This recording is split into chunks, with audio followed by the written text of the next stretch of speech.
ಯಾರು? Surprise. Happy birthday ನನ್ನ ಹೆಂಡತಿ. ಹೂವು ನಕ್ಕಾಗತಾನೆ ಅಂದ ಇರುವುದು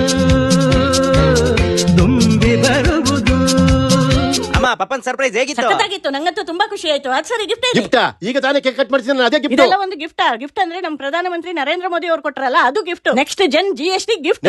GST ಹಂಗಂದ್ರೆ ಏನು? ಪಪ್ಪ ಅದನ್ನ ನಾನು ಹೇಳ್ತೀನಿ. ಇವಾಗ ನೀವು ತಿಂಗಳಿಗೆ ಎಷ್ಟು ಖರ್ಚು ಮಾಡ್ತೀರಾ ಮನೆ ಮನೆಗೆ? ನೋಡ್ಕೊಂಡು ಅವಳೆ ನಾನ್ ತಿಂಗಳಿಗೆ 30,000 ಕೊಡ್ತೀನಿ, ಅವಳೇ ಎಲ್ಲ ಇವಾಗ ನೋಡ್ಕೊಂಡು. ನಾನು ಹೇಳ್ತೀನಿ ಕೇಳಿಸ್ಕೊಳ್ಳಿ. ಕೂದ್ಲಿಗೆ ಹಾಕಕ್ಕೆ ಎಣ್ಣೆ, ಅದ್ರ ಜೊತೆಗೆ shampoo, tooth paste, tooth brush, shaving cream, ಕೃಷಿ ಗೊಬ್ಬರ, ಡ್ರಿಪ್ ಇರಿಗೇಷನ್, ಇನ್ನ ಎಷ್ಟೋ ಐಟಮ್ಸ್ ಗಳ ಮೇಲೆ GST ಕಡಿಮೆ ಮಾಡಿದ್ದಾರೆ. ಇನ್ನ ಊಟ ಮಾಡ್ಬೇಕಾದ್ರೆ ನಿಮ್ ಮಗಳು ಮತ್ತೆ ಸೊಸೆ ತುಪ್ಪ ಇಲ್ಲದೆ ಊಟನೇ ಮಾಡಲ್ಲ. ಸೊ ತುಪ್ಪ ಬಂದು 350 ರೂಪಾಯಿ ಇತ್ತು, ಇವಾಗ 310 ರೂಪಾಯಿಗೆ ಸಿಗ್ತಾ ಇದೆ. ತಿಂಗಳಿಗೆ ಕಡಿಮೆ 4 ರಿಂದ 8,000 ರೂಪಾಯಿವರೆಗೂ ಸೇವ್ ಮಾಡುವುದು. ಅವಾಗ ಏನನ್ಸುತ್ತೆ ಹೇಳಿ? ಆಕ್ಚುಲಿ ಇದು ಚೆನ್ನಾಗಿರೋದು. ಓ ಸೂಪರ್. ನಿನ್ಮೇಲೆ ನಾನು 30,000 ಕೊಡಲ್ಲ, 20,000 ಕೊಡೋದು. ಏನಂದ್ರಿ? ಇಷ್ಟ ತಿಂಗಳು ಕೊಟ್ಟಾಗ ಇನ್ ಮುಂದೇನು ಕೊಟ್ರೆ ಸರಿ, ಇಲ್ಲಾಂದ್ರೆ ಆಯ್ತಾಯ್ತು ಸರಿ ಕೊಡ್ತೀನಿ. ನಂಗೆ ಯಾಕೆ ಮಾಡ್ದೆ? ಯಾಕಂದ್ರೆ ನೀನ್ ಅಪ್ಪಂಗ್ ಹೊಡೆಯಕ್ಕಾಗಲ್ವಾ? ನೀನೊಬ್ಳು 1 ರೂಪಾಯಿ ಬಿಡಲ್ಲ.